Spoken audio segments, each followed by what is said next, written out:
Hello, how are you doing? I hope you're enjoying the residency.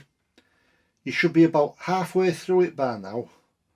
And it's time for me to give you a little writing tip, a little exercise that was shown to me by a pal of mine a few years ago. Now this writing exercise is about describing stuff. Now obviously a big part of writing is descriptions. And this is sort of quite easy when you're describing something that you can touch or you can see, feel, that you can comprehend with all of your senses. If I were to describe to you my trainer, I would say that it's about that long. It's pale brown with 3 darker brown stripes on the side of it. The laces are quite pale as well, quite pale brown. And it's got like a darker brown gummed sole running all the way around. Can you picture that in your head? Have I described that well enough for you to see that training shoe in your head? Did it look anything like this? There you go. Dead easy to describe things that you can see and touch and smell. But what about when we're trying to describe things that you can't use your senses to describe? If we're talking about emotions or feelings or concepts, things you can't touch, things like jealousy, anger, joy, delight, fear, wisdom. These are all things, we know the words, but we don't. When we come to try and describe these things, it's quite difficult. Even if somebody else has felt the same feeling and emotion you're trying to describe, you can never be entirely sure that two people feel things the same way. And that's when you might run into difficulties. Well, here's a little trick to describe things that you can't see, feel, touch, smell or hear.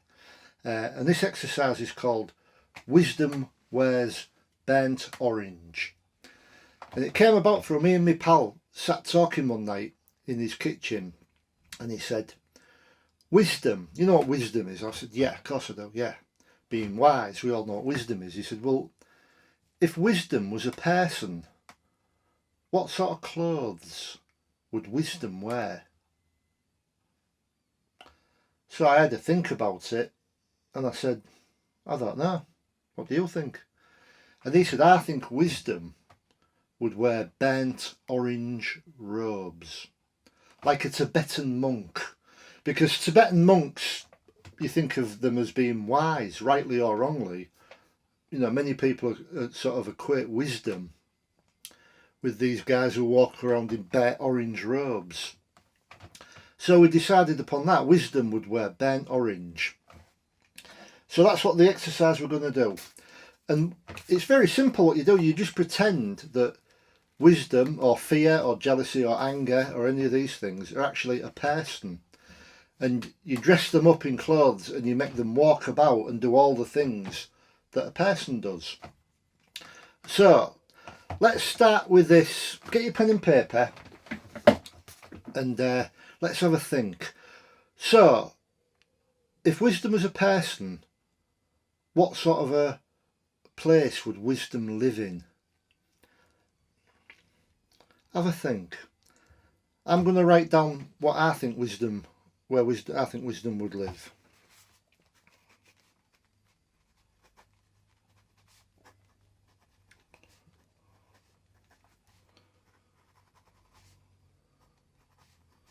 And I've put,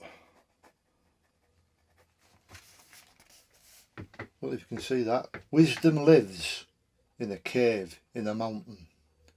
If it's backwards, I do apologise. Wisdom lives in a cave in a mountain. And I think wisdom would live in a cave because wisdom would want to be far away from everyone and really close to nature. So, because that seems to me to be a wise thing to do. You might have put something completely different. And as ever with creative writing, you can't get it wrong. That's the beauty of it. That's why I got into it, really, because you can't get it wrong. So wisdom lives in a cave in the mountain. What would wisdom have for breakfast? Let's do a day in the life of Wisdom. What would Wisdom have for breakfast? I'm going to write my line down. Write yours down.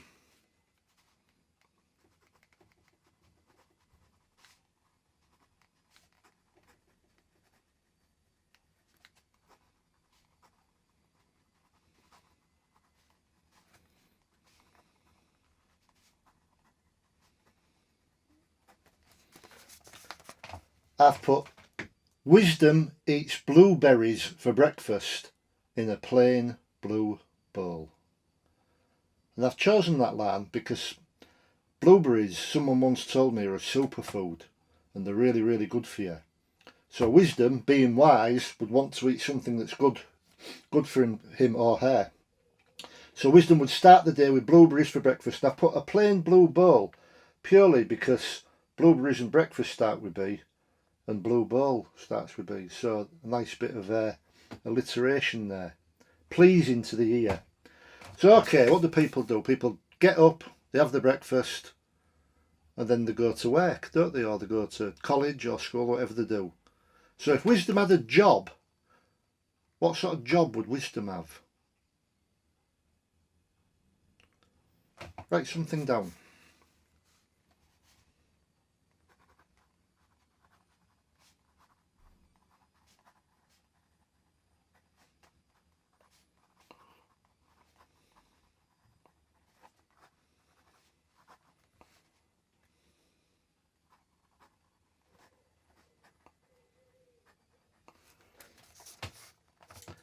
I've got Wisdom goes to work in a big library full of colourful books. Because I think being a librarian would be a good job for Wisdom to do. That's where perhaps they get all the wisdom from. So what else do people do? People listen to music, don't they? What sort of music would Wisdom like?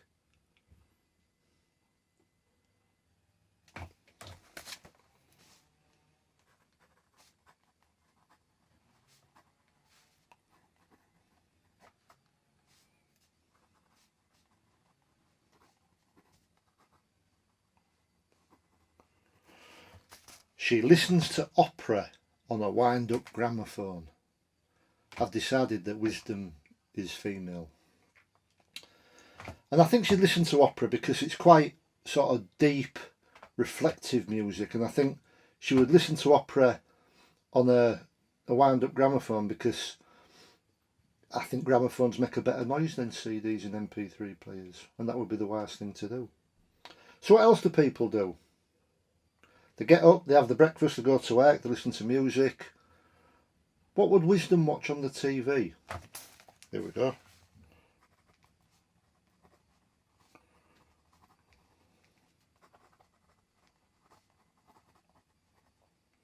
Wisdom watches David Attenborough on Planet Earth. Bit more knowledge about the natural world.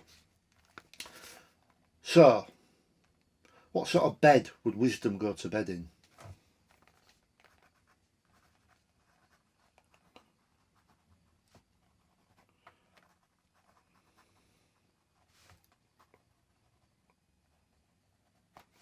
I'm going to put a hammock. In a cave, a hammock goes quite well, don't you think? She sleeps all night in a hammock and dreams of... What would Wisdom dream of? World peace. There you go. So the poem I've got, Wisdom lives in a cave in a mountain. Wisdom eats blueberries for breakfast in a plain blue bowl. Wisdom goes to work in a big library full of colourful books. She listens to opera on a wind-up gramophone. Wisdom watches David Attenborough on Planet Earth.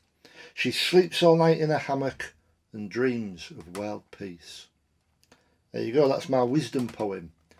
So now I've got a pretty clear idea of what Wisdom does and how she acts and the sort of things she likes doing. And you can do that for any emotion or feeling or concepts you so desire. What does flattery wear to go to work in? What sort of a hat would anger wear? If jealousy did a dance, what sort of a dance would jealousy do?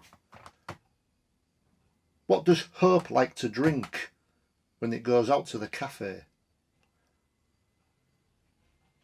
Who knows? You decide. Have fun with it, and I hope you enjoy the rest of the residency.